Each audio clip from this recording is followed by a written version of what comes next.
Hi friend, let's continue studying the Word. So, ang daily hope with Pastor Rick Warren natin today is nothing, life healing stress, nothing worthwhile is ever easy. Yung Bible verse niya is from Galatians 6 verse 9.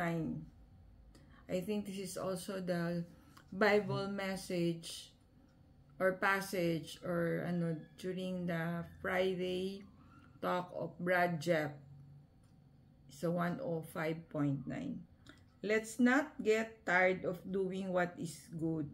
At just the right time, we will reap a harvest of blessing if we do not give up. So friend, are you in that situation na parang mo everything is shaky, everything is stuck, but parang we are being asked to still keep doing good kasi at the end we will have a harvest kung hindi tayo mag-give up.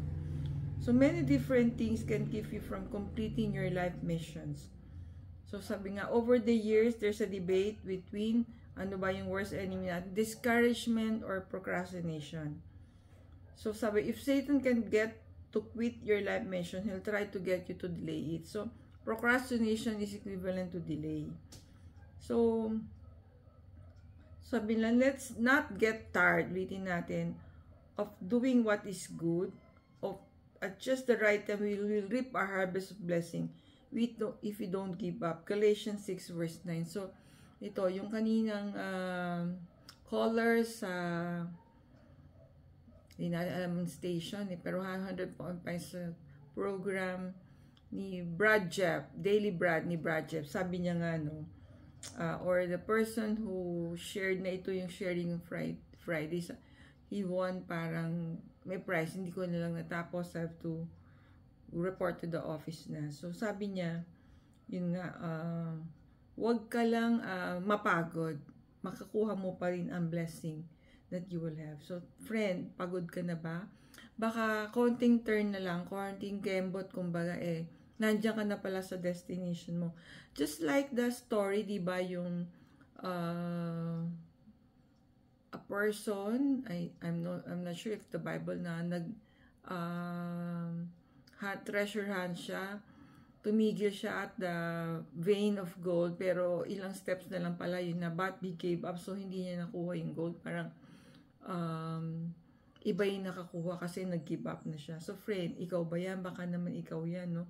So let us not be discouraged, let us always be hopeful and trusting in the Lord. So sabi nga, how do I handle prayer? When things don't go my way, do I get grumpy?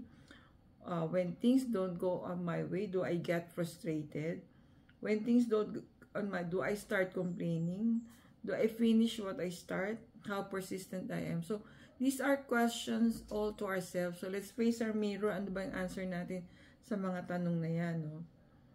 So, if you're discouraged, it's time to resist. Don't give up without a fight. Nothing worthwhile ever happens without endurance and energy. So, friend, patience is asked of us by the Lord. So, sometimes yung timing din, inaantay tayo ni Lord to test our faith. Kung we will wait, we have faith in Him, we will entrust in Him. So, yun nga, malapit na pala yung destination natin. But just because we gave up, hindi nakuha yung reward na Lord. So that's true of life too. Nothing worthwhile ever comes easily. You want to keep hitting it and going after it, and little by little you become a master piece of God's grace. Yan, friend. Keep on going, keep on moving. So the back is that great people are really just ordinary people with extraordinary amount of determination. Great people don't know how to quit. So friend, yan. Always motivate yourself and encourage yourself na the end of the rainbow is coming, the end of the tunnel is there. So, kumbaga, yung faith natin kay Lord is what is needed. And we are asked to have a promise or have promise on ourselves na we will pursue. So, sabi niya, Dear Jesus, yung prayer na, you have promised that if I believe in you, everything I've ever done wrong will be forgiven. I will learn the purpose of my life and you will accept me into your eternal home in heaven one day. I confess my sin and I believe you are my Savior. You have promised that if I confess my sin and trust you, I will be saved. I trust you open me. Say salvation comes by grace, through faith, not by anything I do. I receive you into my life as my Lord. Today I'm turning over every part of my life to your management. I want to use the rest of my life to serve you instead of serving myself. I commit my life to you and ask you to save me and accept me into your family. In Jesus' name, amen, amen. Thank you for watching. See you in our next video.